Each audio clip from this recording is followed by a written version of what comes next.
verse 29, Mateo chapter 5 verse 29, sabi po, kung ang kanang mata mo ay nagiging sanhi ng iyong pagkakasala, dukitin mo ito at itapon. Mabuti pang mawalan ka ng isang bahagi ng iyong katawan kaysa ang buo mong katawan ang itapon sa impyerno. Narinig po ba natin? Sabi po ng Panginoong Hesus, si Jesus pa may sabi niyan, kung ang kanang mata mo ay nagiging sanhi ng iyong pagkakasala, dukitin mo ito at itapon. Siguro kung i-apply ito ng mga alagad, sama tayo, yung mga lalaki, dapat bulag na yung sa mata. Sabi po ng Panginoon, di ba po? Dukitin mo ito at itapon, mabuti pang mawalan ka ng isang bahagi ng iyong katawan kaysa ang buo mong katawan ang itapon sa impyerno. No, yung mata. Pero kung ipapatupad dito, maraming mga kalalakihan, bulag ang isang mata. Meron pa po, doon sa Mateo 18, verse 8. No? Kung ang iyong kamay o paang nagiging sanhi ng iyong pagkakasala, putulin mo yon at itapon. Mas mabuti pa ang magkaroon ng buhay na putol ang isang kamay o isang paa kaysa kompleto ang iyong dalawang kamay at dalawang paa na itatapon sa apoy na hindi namamatay. Nakikita natin na mas mahirap po kung ang Panginoong Hesus ang tatanungin mo patungkol sa Ten Commandments, mas mahirap po dahil ginawa niya po itong mas mahirap dahil kailangan mong gawin na tanggalin talaga yung bahagi ng iyong katawan kung ito ang nagiging sanhi ng iyong pagkakasala. Kasama ko ba kayo? Parang ako lang ang natutuwa. Nakakatuwa po, no? Ako nagpapasalamat sa Panginoon dahil ako ipinanganak sa bagong tipan. Merong bagong covenant, New Testament. No? Alam nyo, sabi ng Panginoon doon sa Mateo chapter 5:20, sinasabi ko sa inyo kung ang pagsunod ninyo sa kalooban ng Diyos ay tulad lamang ng pagsunod ng mga tagapagturo na kautusan at mga Pariseo, hindi kayo makakapasok sa kaharian ng langit. Kung ang inyong pagsunod sa kalooban ng Diyos ay hindi hihigit, sabi niya, doon sa mga tagapagturo ng kautusan at ng Pariseo, hindi kayo mapaghaharian ng Diyos o makakapasok sa kaharian ng langit. Aba, alam po ba natin kung gaano kahirap yung ginagawa ng mga Pariseo? Araw-araw po silang nananalangin, nagbabasa ng Biblia, at sila po ay nag-aayuno.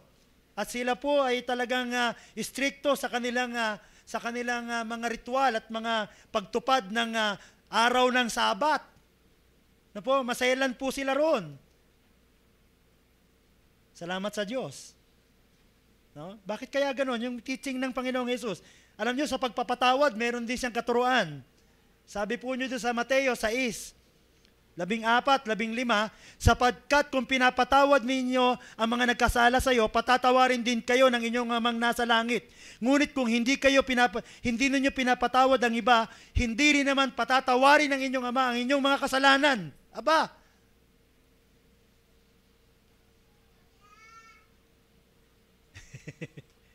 Paano kung meron akong hindi napatawad? At namatay ako. Sa impyerno pala ako. Ano?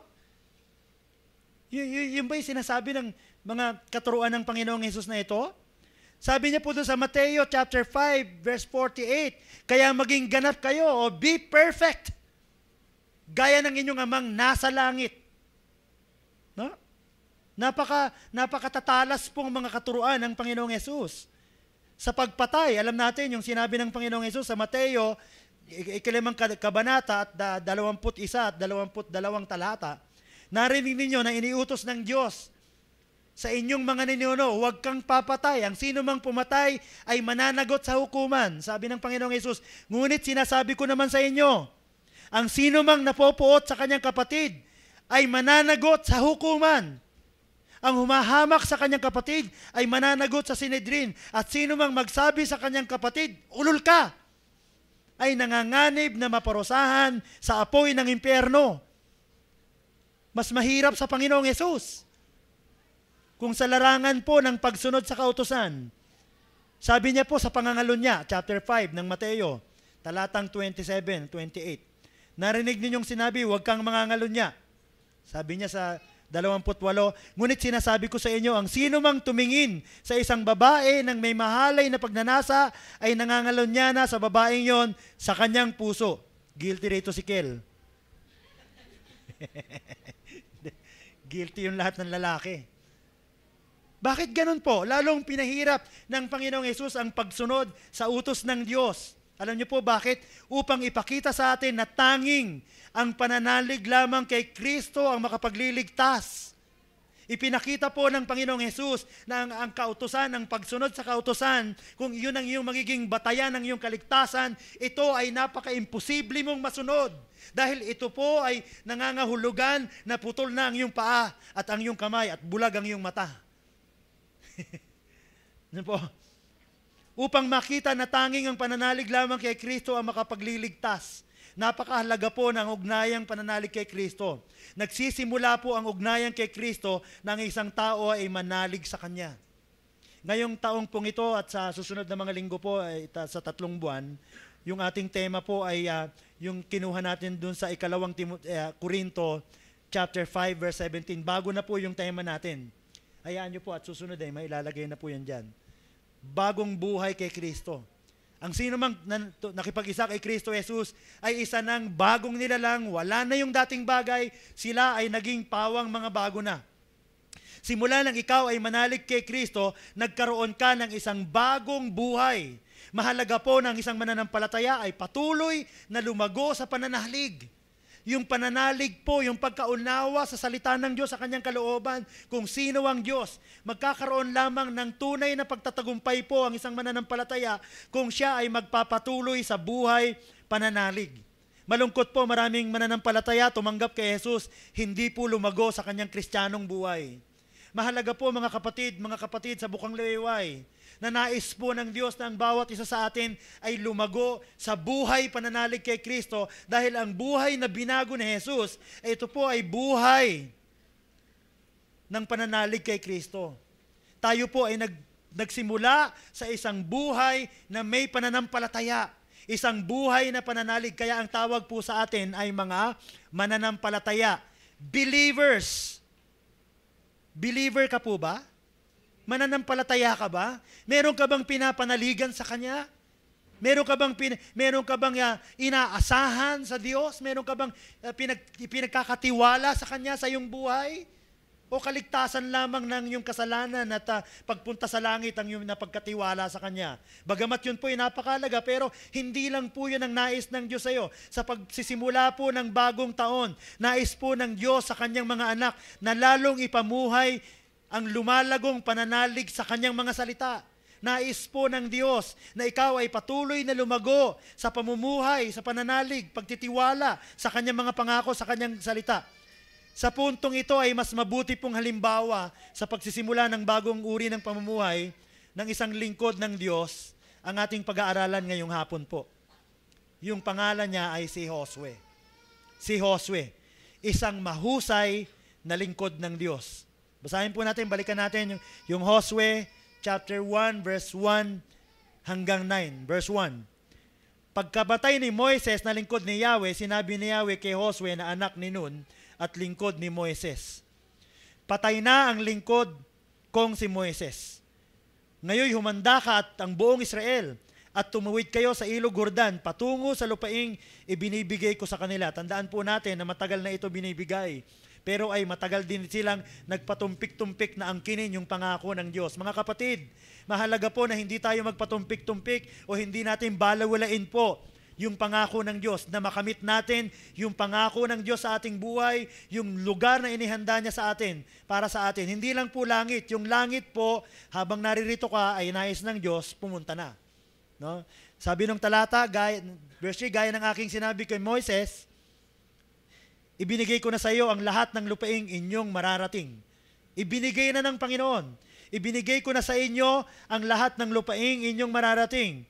Meron pong lugar, verse 4, merong hangganan. Ito ang magiging hangganan ninyo. Merong geographical map. Sa hilaga ay ang kabundukan ng Lebanon, sa timog ay ang disyerto sa silangan, ang malaking ilog Euphrates at sa kanluran, mula sa lupain ng mga Heteo hanggang sa dagat Mediteraneo.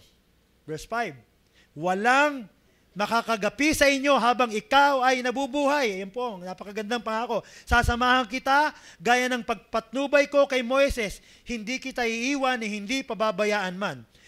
Verse 6, magpakatatag ka at lakasan mo ang iyong loob sapagkat ikaw ang mamumuno sa bayang ito sa pagsakop nila sa lupaing ibibigay ko sa kanila ayon sa aking pangako sa inyong mga ninuno. Verse 7, basta't magpakatatag ka at lakasan mo ang iyong loob, sundin mong mabuti ang buong kautosang ibinigay sa iyo ni Moises, huwag kang susuway sa anumang nakasaad doon at magtatagumpay ka saan ka man magpunta. Verse 8, huwag mong kaliligtaang basahin ang aklat na yon. No? Huwag mong kaliligtaang basahin ang aklat ng kautusan. Pagbulay-bulayan mo yon araw at gabi upang matupad mo ang lahat ng nakasaad doon. Sa gayon, magiging masagana at matagumpay ang iyong pamumuhay. Verse 9, tandaan mo, ang bilin ko, magpakatatag ka at lakasan mo ang iyong loob, huwag kang matatakot o mawawala ng pag-asa, sapagkat akong si Yahweh na iyong Diyos ay kasama mo saan ka man magpunta. Sa bahagi pong ito ng kasulatan, patay na si Moises. Alam ni Josue kung gaano kahirap pangunahan ng Israel. Nakita niya po ito. Nakita niya kung anong hirap po ang dinanas ni Moises sa pangunguna sa kanila. Nakita po niya kung paanong umiyak si Moises ng bato. Sa katigasan ng ulo ng mga taong ito. At siya ngayon ang inuutusan ng Diyos na pangunahan ang parehong grupo ng mga tao. May mga pangamba po si Josue sa pagsunod sa utos ng Diyos. Ito po ay makita natin na parang bagong taon sa atin. Bagong simula. Maganda po na meron tayong bagong taon eh. Parang meron na naman tayong bagong, alam niyo po, ang number 1 lagi, kahit sa ang survey, maraming resolution, maraming gustong gawin yung tao, ang number 1 lagi yung pagpapayat. Pagpapapayat na laging hindi nagagawa. No, yun ang number 1 lagi. Kahit sa ibang bansa, yun din. Sa Pilipinas, yun din. Yun ang survey, laging yung magpapapayat na ako, mag-e-exercise na ako, laging hindi natutupad. Pero hindi yun ang kailangan natin. Mahalaga po na makita natin na pagbagong taon, binibigyan ko uli ng pagkakataon ng Diyos. Na ipamuhay po ang isang bagong pamumuhay. Sabihin nga po natin, bago na ako. Kay Kristo. Bago ka na. Lahat ng mga dating bagay, wala na po yun. Isang bagong taon muli ang binigay ng Diyos sa iyo, bagong simulain, bagong pagtatalaga ng buhay. Yung mga mali, kalimutan na natin yun. Kung nagkamali ka, hiningi mo na inamin mo na sa Panginoon yun at nais ng Panginoon na move on, move forward, magpatuloy sa kristyanong buhay, huwag magdwell, huwag manatili doon sa mga pagkakamaling nagawa mo. Maganda yung mga pagkakamaling ito ay bumangon at ikaw sa lakas ng Panginoon, yung mga maling ito ay maitama. Mahalaga po ngayong taon, kasi mabilis lang po ang taon. No, naalala nyo ng nakaraang taon, lagi kong sinasabi, magpapasko na naman. Talagang ganun po kabilis ang panahon. Mabilis lang po yan na nais ng Diyos na ito ay hindi masayang. Itong istorya po ni Josue, ito po ay parang bagong taon sa atin dahil ito po ay bago sa Kanya. Patay na po yung kanyang iniidolong leader, si Moises. At siya ngayon ang inatasan ng Diyos na magpatuloy ng gawain na iniwanan ni Moises. Parehong grupo ng tao, parehong misyon yung kanyang haharapin at alam niya kung kagaano katitigas ang ulo ng mga taong ito at alam niya na marami roon na hindi sampalataya sa kanya. Dahil siya ay copycat ni Moises. No, trying hard na kopyahin si Moises. May mga pangamba si Josue. Alam niyo po kung ano yung pangamba niya? Una, yung pagtawid sa Ilog Jordan. Ang kanilang kalaban ay sanay sa digmaan. Tandaan po natin, yung mga pupuntahan nila roon sa Kanaan ay sanay na mga mandirigma. Samantalang ang mga Israelita ay sanay maglinis ng kulungan ng baboy. Sanay maglinis ng bahay. Sanay magtanim. Sanay gumawa ng mga bricks. Pero yung pupuntahan nila ay sanay sa digmaan. Yung iba, pinanganak doon sa disyerto, mga totoy pa. Walang kinalaman, walang kaalam-alam sa buhay, walang kaalam-alam sa digmaan, at yun ang kanyang mga kasama. Kaya si Josue po ay may pangamba sa pagtawid sa Ilog Jordan. No? Ang iba nilang kalaban ay may mga kamag-anak ni Anak. Talaga naman yung Biblia, no? May mga kamag-anak ni anak, do sa bilang 13, makikita po natin, mga higante po. Mga kamag-anak ni anak, mga higante po ito. Ang kanilang kalaban ay marami at napakatatag, na nakapagtatag na ng syudad. Samantalang sila magsisimula pa lang magtatag ng kanilang bayan. Yung pupuntahan nila ay established na pong lugar. Palalayasin nila yung mga nakatira ron, papatayin nila yung mga tao ron, yung mga higante, lalabanan nila, at ang kasama niya, mga totoy. Kasama ko mo ba kayo? Siya po ang mga pinakamatanda. Kalahati po ng edad niya yun nandun. Kalahati ng edad niya. Si Josue po ay humigit kumulang 80 na po. At yung mga batang kasama niya ay humigit kumulang ay 40 anyos po ang edad. Kalahati ng edad niya.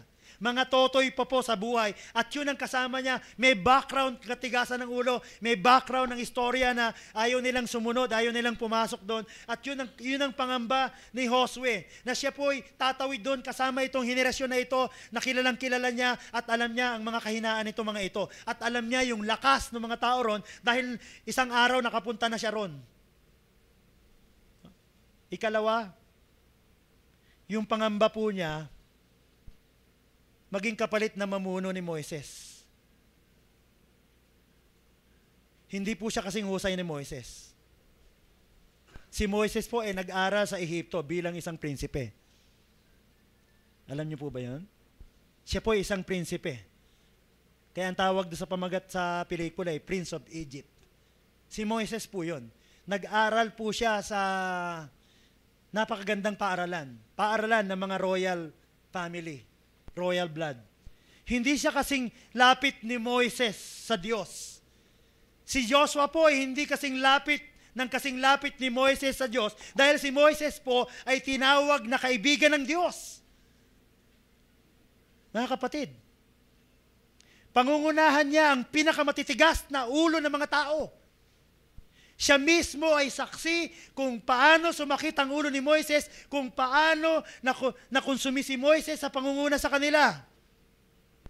Pangungunahan niya ang duwag na kasundaluhan. Pangungunahan niya ang mga totoy at mga duwag na sundalo. May pangamba po siya. Dahil hindi siya kasing husay ni Moises, siya po ang mamamalit, magiging kapalit na pinuno ni Moises. Pero mga kapatid, tandaan natin, katulad din natin halos si Josue. Meron tayong mga agam-agam. Sa pagpasok ng taong ito, siguro, hindi ko alam. Yung iba, meron siyang agam-agam sa kanyang buhay. Siya ba ay bigo? Siya ba ay yung mga nagawa ba niya? Ano nangyari? Parang ano ba nangyari sa aking buhay? Saan ba patungo ito? O, yung tingin niya sa sarili niya, kung paano niya tinitignan yung sarili niya, depende kung gaano kalalim ang pagtingin mo sa iyong sarili, ay gaano ang pagkaalam mo sa salita ng Diyos. Katulad ni Josue, marami po siyang agam-agam sa kanyang pagsisimula ng kanyang buhay bilang isang pinuno ng Israel. Pero napakabuti ng Diyos dahil yung ikatlo po, may mga pangako at pagtitiyak ang Diyos kay Josue. Merong pangako. Alam po ng Diyos na kailangan ni Josue na mga pangako na galing mismo sa Diyos, sa bibig ng Diyos, na ito'y mapangahawakan niya at mapagtitiwalaan niya na magbibigay ng lakas sa kanya. Unang-una, ipinangakuan po siya ng tagumpay. Sino pong gusto magtagumpay ngayong taon? Pakitaas ang kamay. At tayo. Tagumpay. Yun ang pangako na yun ng Panginoon sa kanya. Alam po ng Panginoon na gusto na marinig ni Josue na nais ng Diyos na siya ay magtagumpay. Alam niyo po ba kung ang Diyos ang tatanungin, gusto niya na magtagumpay ka? Sabi ko nga kanina doon sa housing kung ang Diyos po masusunod, hindi tayo magkakasakit eh. Alam niyo po ba kung ang Diyos ang masusunod lahat sa iyong buhay, hindi ka magkakasakit? Yung iba, tataas ang kilo. Ako po, may anak ako, pero hindi ko pinangarap na magkakasakit yung anak ko. Hindi ko pinalang, Lord, bigyan mo nga, tigas ng ulo. Bigyan mo nga sakit yung anak ko. Tigas ng ulo eh. Wala pong mabuting magulang na nasa katinuan ng pag-iisip, nagugustuhin niya na magkasakit yung kanyang anak. Sabi ng Panginoon, kayo ngang masama?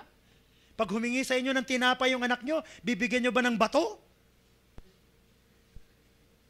Kung ang Diyos po ang masusunod, nais niya na ikaw ay maging matagumpay.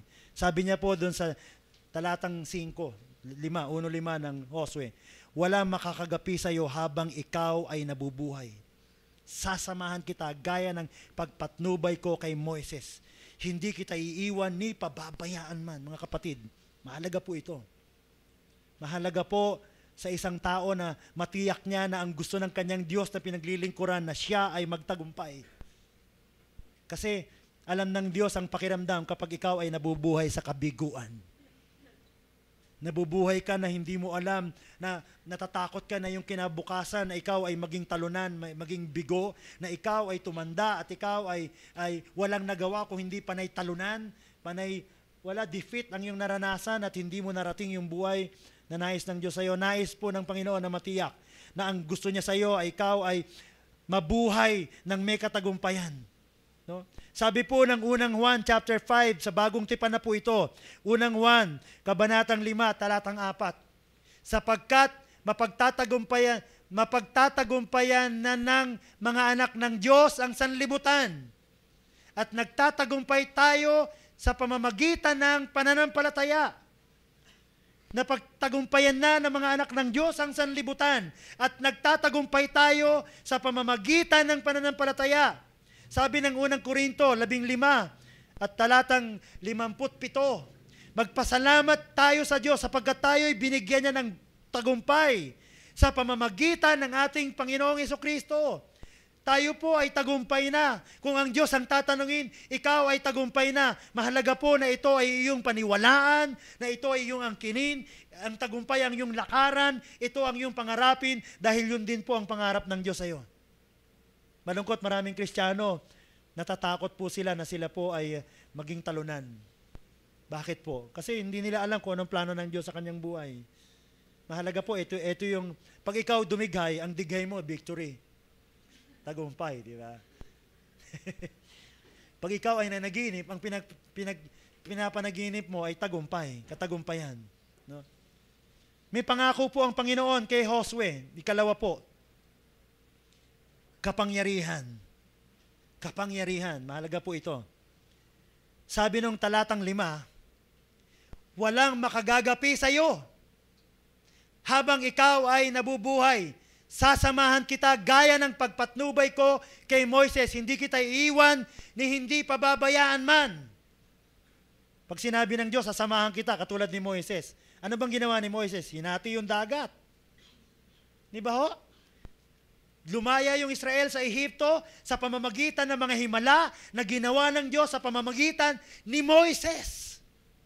Kaya sabi niya, kung papaanong pinatnubayan ko si Moises, ganun din kita. Hindi kita iiwanan, hindi kita pababayaan man. Ikaw ay sasamahan ko. Ibig sabihin nito, kapangyarihan po ito.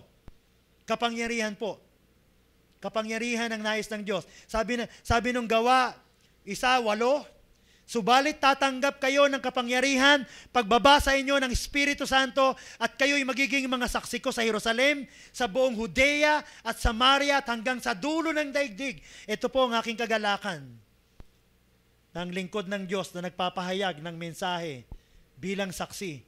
Nasa Kanya yung kapangyarihan ng Diyos. Powerful life. Hindi ko pa dapat ikahiya yung patotoo ko kahit may magtaas ng kilay. Kasi, alam nyo, mahigit isang taon na, di ba, sinare ko sa inyo, na natutunan ko dun sa awit 34, sabi niya, bless the Lord, O my soul, and all that is within me. Bless His holy name. Hanggang ngayon, ginagawa ko po yun, na pagpapasok ako ng banyo, pinupuri ko ang Diyos sa bawat himay-himay ng katawan ko. No, yung aking puso, Panginoon, salamat, pinagpala mo yung puso ko, pinupuri ka ng aking puso, ang aking ugat ay malinis at walang anumang bara, walang kolesterol na bumabara, yung aking puso ay malusog dahil pinagpala mo siya. Salamat sa iyo, Panginoon. Salamat po at ang katawang ito'y pinagpala mo, purihin ka. Kagagawa ko noon, alam ko, yung katawang ko po ay tumugon. Nung Pasko po, nagtimbang ako doon, kaya mami, may timbangan doon eh. Pag timbang ko, dati po 180 ako eh. Pounds. 160 na lang. Hindi po ako nagja-jogging. At wala po akong sakit. Paano po? Kasi overweight po ako ng 10 pounds. Obese ako ng 10 pounds nung mga nakaraang taon. Yung 10 pounds, 20 kilos po yun. Almost 20 kilos. Sinobrahan pa ng Diyos. Ibig sabihin, ideal na pwede na, pumasok na ako sa yung body mass index, yung pinaka-gilid, 10 pounds. Pero pwede akong umabot ng 20 pounds. Yung 20 pounds, napaka-ideal ng katawan ko ngayon. Bumalik ako sa 25 years old na katawan ko. Sabi ko kay Beng, ito na yung katawan ko nung nagkilala tayo, ma. Bumalik ako sa ko. Yun po'y biyaya ng Diyos kasi naniwala po ako na kailangan ako ng Diyos na malusog. Kailangan ako ng Diyos na malusog. Hindi ko pinaniwalaan na gusto niya na magkasakit ako. Pag tinuturuan niya ako, bibigyan niya ako ng sakit. Hindi. Gusto niya na ako ay malusog dahil ang katawang ito ay templo ng Banal na Espiritu at binili niya ito sa isang malaking halaga. Kaya gusto niya akong gamitin ng malusog. At habang pinagagamit ko yung sarili ko sa Kanya, ibinibigay ko yung buhay ko, lalo niyang dinadagdagan yung aking lakas, yung aking kalusugan, yung aking kagalakan dahil yun ang kagalakan ng Diyos. Sabi niya sa 2 Timoteo chapter 1 verse 7, sapagkat ang espiritong ibinigay sa atin ng Diyos ay hindi espiritu ng kahinaan. Hindi espiritu ng kahinaan ng loob, kundi espiritu ng kapangyarihan, power, and of love, at pagpipigil sa sarili. Yun po yung espiritong nasa atin. Espiritu ng kapangyarihan, pag-ibig, at pagpipigil sa sarili. Tiniyak po ng Panginoon kay Josue na yung kapangyarihan na kailangan niya to accomplish His mission ay naroroon, available para sa kanya. Mga kapatid, nais ng Diyos na ang taong ito ay punong-puno ng kapangyarihan ng Diyos sa iyong buhay. Nais ng Diyos na mapagtagumpayan mo ang anumang gawa ng kaapay upang ikaw ay mabuhay ng talunan, upang ikaw ay mabuhay ng puno ng takot, sama ng loob, hinanakit. Mahalaga po ito. Mahalaga po. Mahalaga po mga kapatid, na nais ng Diyos na ikaw ay mabuhay ng may kapangyarihan. Hindi lang po kapangyarihan, hindi lang po tagumpay. Nais ng Diyos, sinabi niya kay Josue na ito yung pangako ng Diyos sa kanya. Yung kanyang presensya. Yung presensya ng Diyos sa kanya. Sabi niya doon sa talatang 5, walang makakagapi sa iyo habang ikaw ay nabubuhay. Biruin yun? Habang nabubuhay siya, titiyak yung tagumpay niya, hindi siya matatalo. Sasamahan kita gaya ng pagpatnubay ko kay Moises. Hindi kita iiwanan ni hindi pababayaan. Hindi siya iiwanan. Napakaganda pong isipin ito kung kasama mo ang Diyos. Araw-araw na ikaw ay gumagawa, kasama mo ang Diyos. Meron kang kapanatagan dahil yung presensya ng Diyos ay nasa iyo. Sabi ng Panginoon doon sa Mateo 28:20 sa bagong tipan, turuan ninyo silang sumunod sa lahat ng iniutos ko sa inyo. Tandaan ninyo, ako'y laging kasama ninyo hanggang sa katapusan ng panahon. Mga kapatid, bakit tayo mabubuhay ng talunan at lito? Meron tayong kapangyarihan, meron tayong katiyakan ng tagumpay, katiyakan na kasama natin ng Diyos, katiyakan ng Kanyang presensya. Mga kapatid, ang taong ito ay nais ng Diyos na ikaw at ako ay patuloy na lumago sa pagkakilala sa pananampalatayang ito na maipamuhay bilang isang mananampalataya, bilang isang tinawag ng Diyos. Mga kapatid, merong tagubili ng Diyos kay Josue. Tinagubilinan siya ng Diyos. No?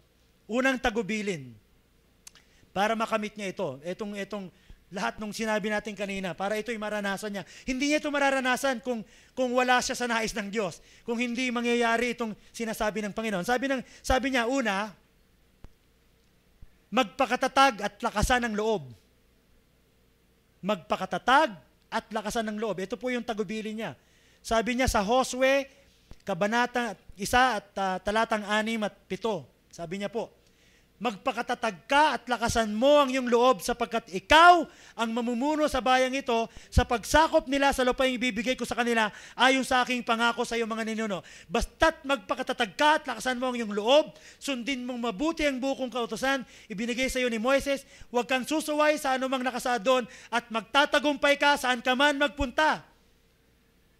Kasama ng pananampalataya po ang lakas ng loob. Kapag tayo po ay natatakot, wala pong pananampalataya yun.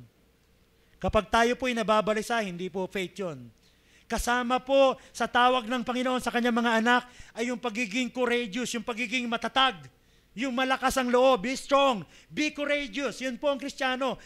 Matatag, malakas. Dahil yung Espiritong ito ay nasa iyo. Meron kang kapangyarihan na bigay sa iyo ng Diyos. Kaya gamitin mo yung katatagan na yan, yung kalakasan na yan, yung kapangyarihan na yan. Ano mang problema ang dumating, dapat hindi ka natatalo noon. Dapat hindi ka sumusuko. Huwag kang susuko. Kung merong problema dumating, may mga kabiguan na naranasan, huwag kang sumuko dahil ikaw ay patungo sa isang lakbayin na ang Diyos ang kasama. Maraming bagay na ginagawa siya sa iyong buhay. Maaari may mga nararanasan ka na hindi mo gusto, pero mahalaga po kung ikaw ay sumusunod sa Diyos, kung ikaw ay nagnanasa na maglingkod sa Kanya, yung mga pangit na yon na nakikita mo ay pwede niyang gamitin at ginagamit niya para sa iyong kabutihan. Walang mangyayari sa iyo na hindi para sa iyong kabutihan kapag ikaw ay tinawag ng Diyos at minamahal mo siya. Mga kapatid, magpakatatag po, lakasan ng loob. Alam nyo, kahit sa may mga sakit, mahalaga po ito eh. Doktor po nagsasabi, kapag may sakit ka tapos hinahinan ng loob mo, takot ka ng takot, mamamatay ka ng wala sa oras. Kailangan malakas ang iyong loob. Hindi lang malakas ang loob na galing kung saan, kung hindi, yung lakas na ito ay galing sa Diyos. Sa paniniwala na ang Diyos ay mahal ka at may maganda siyang plano sa iyong buhay at hindi ka niya bibiguin at hindi ka niya iiwanan. At ikaw ay aakayin niya sa isang buhay na ganap at kasiyasiya dahil siya ang iyong pastol. Kailangan po maging matatag at malakas ang loob, hindi yung balat sibuyas. Hindi yung konting problema lang po ay madali nang bumigay. Tandaan po natin, maraming patotoo ang Diyos maging sa panahon natin. May mga tao po na kung titignan mo, kung ikaw ang naroon, baka hindi mo kayanin, pero sila po ay kaya niya. Yung isang kilalang ngayon si Butchik. Pangalan, Nicholas ba yun? Butchik. Hirap magkisa ng pangalan niya. Wala siyang kamay, 2 kamay at walang paa. 2 paa. Pero ang laki po ng ministry niya. Siya po'y pumupunta sa umiikot siya sa buong mundo, pumupunta siya sa mga eskwelahan, pumupunta siya sa mga gathering ng mga kabataan, kung saan siya imbitahan. Siya po ay nagpapatotoo na ang buhay ay merong Diyos at siya ay nakagagawa sa kabila ng ganong klase ng limitasyon. Kasi siya nakakalangoy eh. Bagay, maganda yung buhay niya. Kung sa Pilipinas na ganon yung tao, mahirap na nga, tas ganon pa. Na maaaring sabihin natin. Pero iba po, siya po ay nakakalangoy pa, nakakapag-toothbrush yan, hindi niya kailangan ng humingi ng tulong, siya ay nakakapag-shave ng sarili niya, siya po ay bagay, yung wheelchair niya, high-tech naman yon, Pero nagagawa niya po yung ilang mga bagay na hindi nagagawa minsan ng isang tao na may problema isang kamay lang. Siya po nagagawa niya yung lahat. Mahalaga po mga kapatid, na lakasan ang loob at magpakatatag dahil ang labanang ito ay may mga higante tayong haharapin sa buhay na ito para makamit natin yung plano ng Diyos. Yung lupang pangako na inilaan ng Diyos sa iyo, ito po ay paglalakbay. Kaya sabi ni Pablo siya po ay nagpapatuloy tungo sa hangganan, hindi siya tumitigil. Nagpapatuloy siya, nililimot niya yung nakaraan at hinaharap niya yung nasa harapan. Yun po ang mahalaga mga kapatid, magpakatatag po, lakasan ng loob. Ano niyo po yung nakaraang taon para sa aking buhay, bilang pastor ng iglesyang ito, siguro yun na ang pinakabagyo na naranasan ko. Sa inyong pagkaalam, para sa inyong impormasyon, yun po yung taon na almost parang yung goma po ay binabanat ba, yung almost parang malagot na. Ganun ang pakiramdam ko. Sa sobrang sunod-sunod, hindi lang dito, kung hindi sa Southville po. Pero nang narinig ko ito, sabi ng Panginoon, magpakatatag ka, lakasan mo yung loob. Ganyan ang sumusunod sa Panginoon. Tamaan man ng bagyo, hindi nagigiba. Tinatamaan ng bagyo, pero hindi nagigiba. Bakit? Kasi nakatayo sa salita ng Diyos na kanyang ipinamumuhay.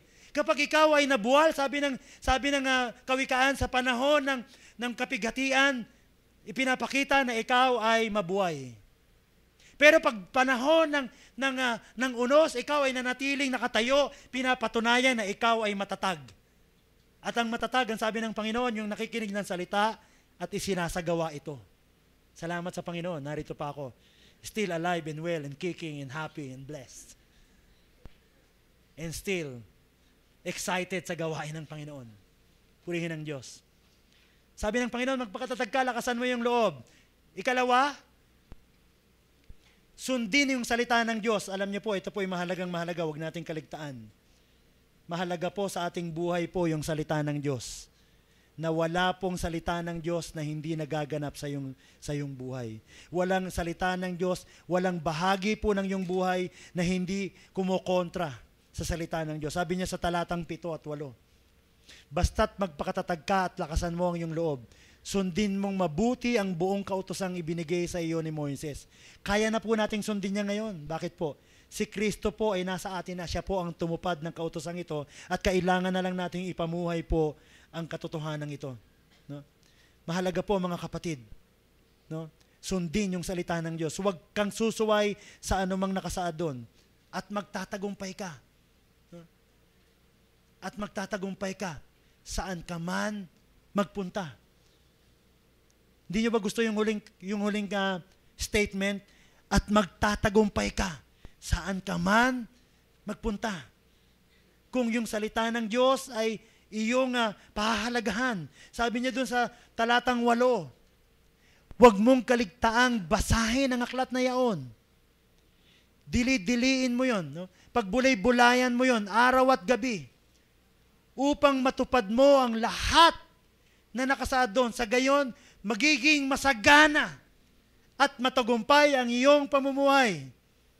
Nais po ng Diyos na ikaw ay una, maging masagana, maging matagumpay. Matupad yung lahat ng sinasabi ng salita ng Diyos kung ito ay iyong papahalagahan.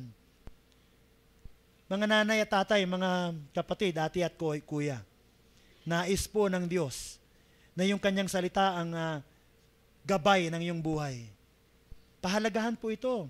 Matatapos na naman yung taon, baka hindi ka na naman magbabasa ng Bible. Baka ilang beses mo nang naririnig po sa mensahe, mag-quiet time ka araw-araw, magbasa ka ng Bible, magtakda ka ng oras para magbasa ng Biblia, purihin mo siya sa araw-araw ng iyong buhay, ikaw ay manalangin. Baka po, itong January ito, matatapos na naman, pababayaan mo ito, tandaan mo po, mabilis lang lilipas ang panahon. Nais po ng Diyos na ikaw ay sabi doon saan ka man magpunta, magtatagumpay ka, matutupad mo ang lahat ng nasusulat doon, ikaw ay sasagana at magtatagumpay sa iyong buhay. Kung ang mga bagay na ito ay iyong gagawin. Mga kapatid, bukang liwayway, mahalaga po na yung salita ng Diyos ay bahagi ng ating pang-araw-araw na buhay. Dapat lagi mo itong naririnig. Dapat ito ay laging lumalabas sa iyong bibig. Mga kapatid, mahalaga po na ipinapahayag natin yung salita ng Diyos sa ating sitwasyon. Yung pagpapahayag po ng salita ng Diyos sa ating sitwasyon. Halimbawa, ikaw ay merong karamdaman, mahalaga na hindi po yung sinabi ng doktor ang sasabihin mo, kung hindi yung sinabi ng Diyos patungkol doon sa karamdaman na yun. Kapag sinabi ng Diyos na ikaw ay magaling at ikaw ay pinagaling niya, ikaw ay pinagaling at siya ang iyong manggagamot, ipahayag mo sa iyong katawan. I-bless mo yung katawan mo. Huwag mong sumpain yung sarili mo. Huwag mo siyang i-curse. Huwag mong sumpain yung sitwasyon, huwag mong sumpain yung pamilya. Kung may problema, mahalaga na ito ipahayag mo yung pagpapala ng Diyos at yung paglutas ng Diyos sa problemang yon. Hanapin po yung solusyon ng Diyos sa kanyang salita para doon sa iyong suliranin. Kailangan po na ang mananampalataya po ay lumago po sa pamantayan na nais ng Diyos na iyong lakaran. Dapat po walang kompromiso. Walang bagay sa iyong buhay na hindi na itatama. Lahat ng mali ay pwedeng itama. Amen. Siguro kung merong man of God na may malaking pagkakamaling nagawa sa kanyang buhay, na isipin mo mahirap na itama, kahiya-hiya, dapat na siyang umalis bilang hari, walang ibaron kung hindi si David. Dahil si David po ay dalawa po yung naging kasalanan niya, kaagad-agad. Ano po yun? Adultery. Ikalawa, murder. Hindi lang murder o pagpatay ng isang ordinaryong tao. Pinapatay niya po si Uriah na napaka-loyal sa kanyang kingdom. Si Uriah na asawa ni Bathsheba ay nung kanyang balak patayin ay pinauwi niya. No, bago balak niyang patayin, pinauwi niya kasi nasipingan niya yung asawa at nabuntis para hindi mahalata na hindi niya anak yon kasi nasa labanan. Kumuha siya ng sulat at pinatawag niya si Uriah at binigyan ng vacation leave sa gitna ng digmaan. Umuwi naman si Uriah dahil yun ang utos ng hari. Pero alam nyo, dahil siya ay matapat, nahihiya siya sa kanyang general, sabi niya, hindi ko magagawa na sipingan yung aking asawa, magpahinga at mag-relax, samantalang yung aking general ay nakikipagpatayan doon at lumalaban, samantalang ako na isang sundalo niya ay narito at nagpapasasa. Alam nyo kung saan siya natulog? Sa labas. Hindi doon sa bahay. Doon sa labas, malayo sa asawa niya. Napakatapat na lingkod ng Panginoon, isang sundalo ng Diyos. Nung hindi niya talaga sipingan yung asawa niya, gumawa na naman ng sulat si Haring David at binigay doon sa general at sabi, lagay mo siya sa front line para tamaan ng pana, mamatay. Biro mo, anong klaseng hari ka nun? Parang isipin mo, wala ng solusyon na problema. Pero nung sinabi po sa kanya na mali yung ginawa niya, alam ko na alam niyang mali yun. Pero alam niyo po, si Satanas ay pwede kang bulagin na ang tingin niya tama yung pinagawa niya, tama yung ginawa niya. Normal lang na mamatay ang tao sa digmaan dahil nasa digmaan siya. At normal lang na yung asawa niya, kapag wala ng asawa, ay pwede nang asawain ng iba. Siguro ganun yung kanyang alibay. Pero isang araw, sinabi ng Diyos sa kanyang muka na ikaw ang nagkasala. Anong ginawa ni David? Siya po ay humingi ng tawad sa Diyos. Mga kapatid, mahalaga po yung pagtama ng mali. Huwag manisi. Pag may mali, tama, yun po ang matuwid. Ang matuwid po, hindi ibig sabihin na hindi nagkakamali. Pag may mali, itinatama. Yun po ang matuwid. Hindi yung liko, kapag may mali, ginagawa niyang tama yung mali at yung tama, binabaluktot niya.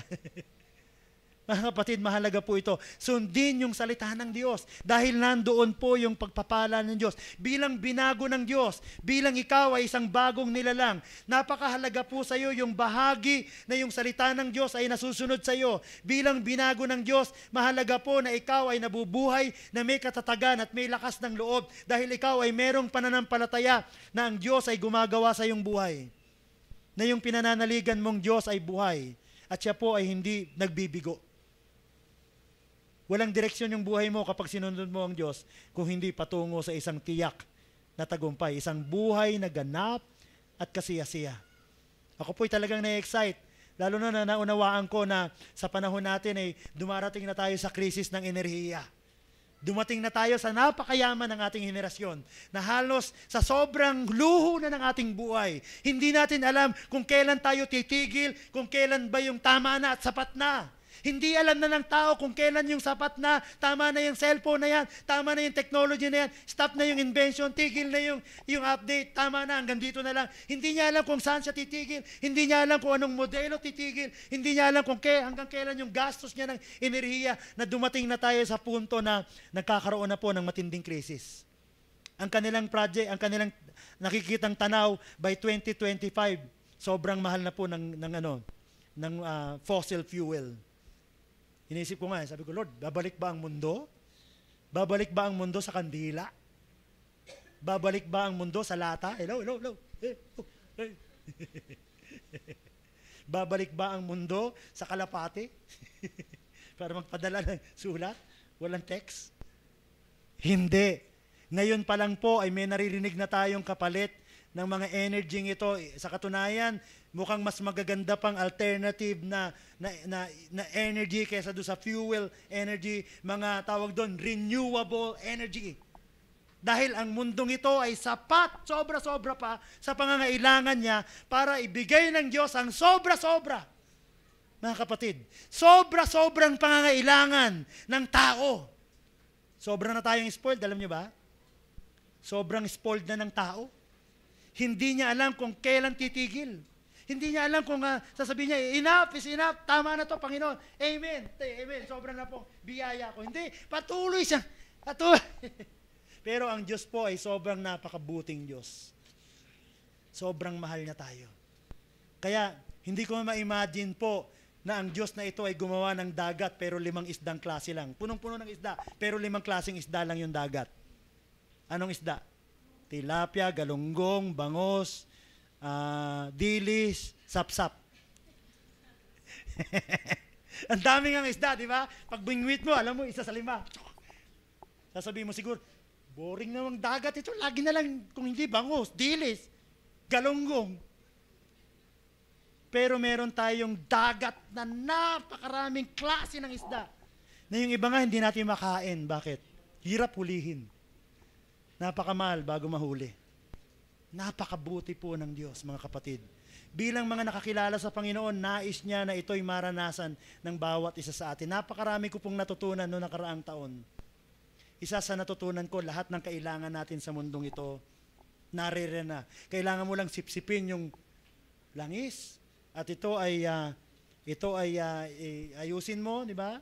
Finished product, gamitin sa sasakyan. Nandoon yung langis. Binuhin nyo, naisip ko po na bago pa malikha po yung kotse, yung mga turbine, yung mga magpapatakbo ng kuryente natin, bago pa nilikha ng tao ito, nilikha na ng Diyos yung langis. Tapos, sasabihin natin walang kwentang pananampalataya ito. Yung pangangailangan ko, hindi kayang tugunin ng Diyos. Meron bang hindi kayang tugunin ng Diyos sa iyong buhay? Is there any problem?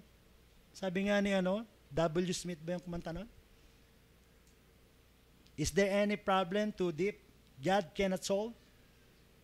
Meron bang kalungkutan na hindi niya kayang payapain? Mga kapatid, ang taong ito ay punong-puno po ng pag-asa kung gagawin natin yung mga tinagubili ng Diyos sa Kanya. Natandaan po ba natin ito? Huwag nating kaligtaan po. Nais ng Diyos na ikaw ay maging matagumpay. Nais po ng Diyos na ikaw ay maging makapangyarihan ng iyong buhay. May power nasa iyo. Hindi po kilikili power. Kung hindi power talaga na kailangan mo. Yung presensya ng Diyos kasama mo. Pinag-aralan natin po ito bago matapos ang taon. Ang tagubilin po, 2 lang po. Number 1, huwag mong kalimutan. Magpakatatag. Lakasan ng loob. Ang umaayaw ay hindi nagwawagi. At ang nagwawagi ay hindi umaayaw.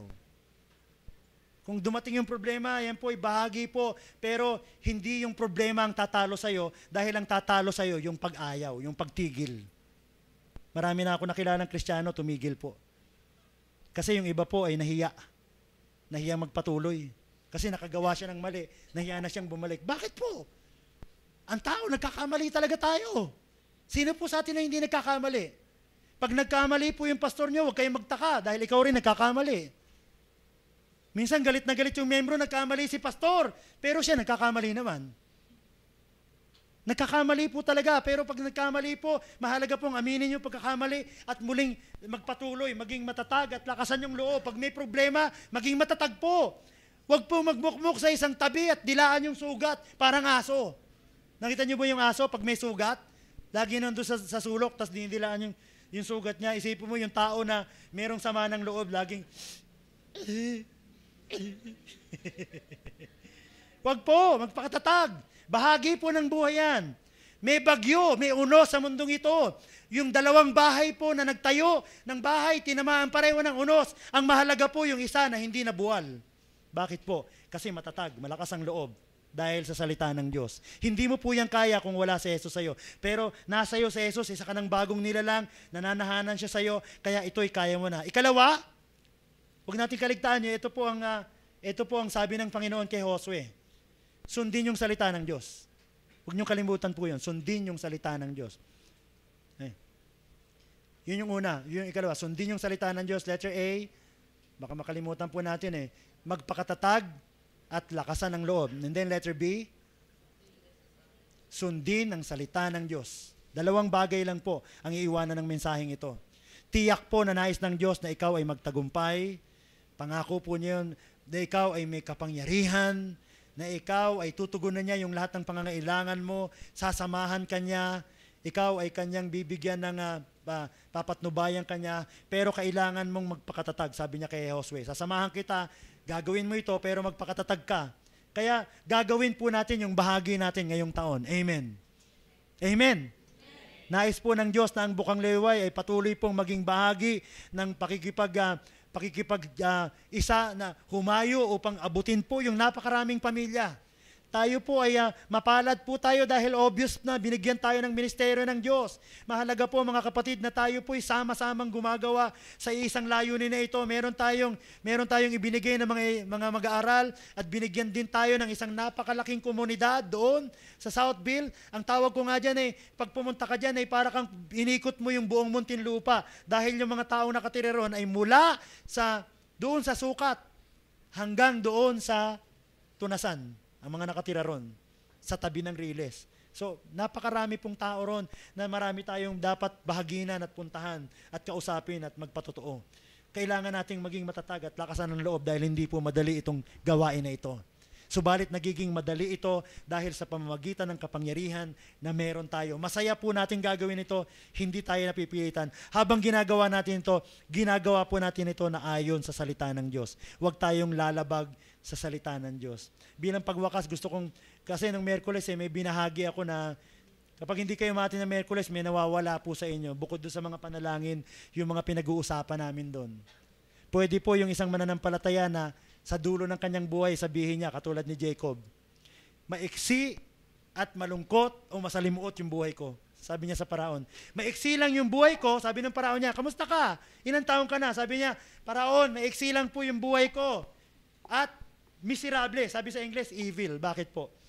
Pwede pala ang isang tao na tinawag ng Diyos sa gawain niya ay mabuhay na ang tingin niya, 130 po yung buhay niya, maiksi at evil, masalimuot. Bakit po?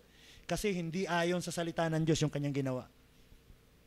Meron po mga tao, ayoko pong dumating sa punto ng buhay ko, pag nandun ako sa dulo, sasabihin ko, Lord, babalik ako. Bakit? Ang daming mali eh.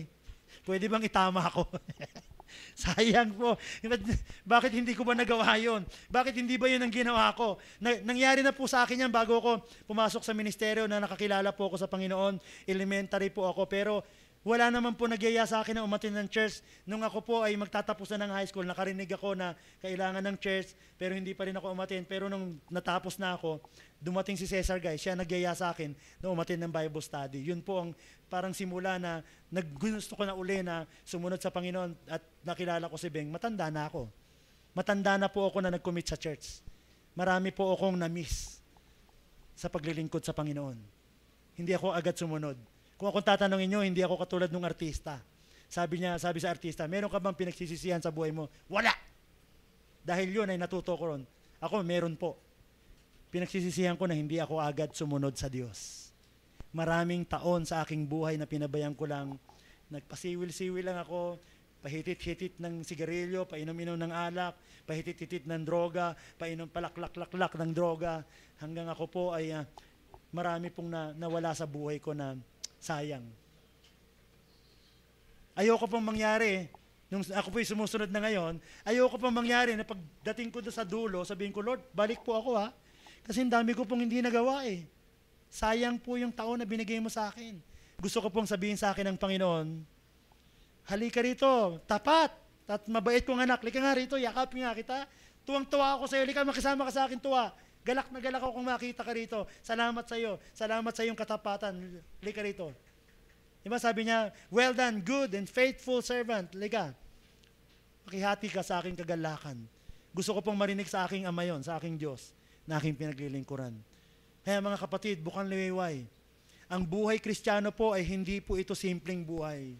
Hindi ito isang buhay na babaliwalain mo lang. Ito po ay isang buhay na kailangang pagtuunan ng pansin at pagbigyan ng pinakamahalagang pagpapahalaga. Dahil sabi ng Panginoon, ang sino mang mawalan ng kanyang buhay, alang-alang sa akin, ang siyang magkakaroon nito. At ang sino mang maghangad ng buhay, ang siyang mawawalan nito. Maligayang bagong taon sa inyo mga kapatid at punong-puno ng pagpapala ang inyong buhay na inilaan ng Diyos para sa iyo. Hari nawa ito ay iyong malakaran at iyong marating yung buhay na inilaan ng Diyos para sa iyo. Hari nawa yung lahat ng provision na nasa iyo na ibinigay ng Diyos, iyan ay iyong makuha at maranasan at sabihin ng Diyos sa iyo na ikaw ay tapat at mabuting alipin. Yun ang nais ng Diyos para sa bawat isa sa atin. Tayo po'y manalangin. Dakilang Diyos, salamat po. Salamat po sa iyong pag-ibig sa amin. Salamat po sa panibagong taon na ito na nakarating kami sa taong ito, O Diyos, na may lakas, may kalusugan. Salamat po, Panginoon, sa iyong pagpapala. Salamat sa karunungan na ibinibigay mo sa amin at pagtuturo. Tulungan mo ang iyong mga anak ngayong hapong ito.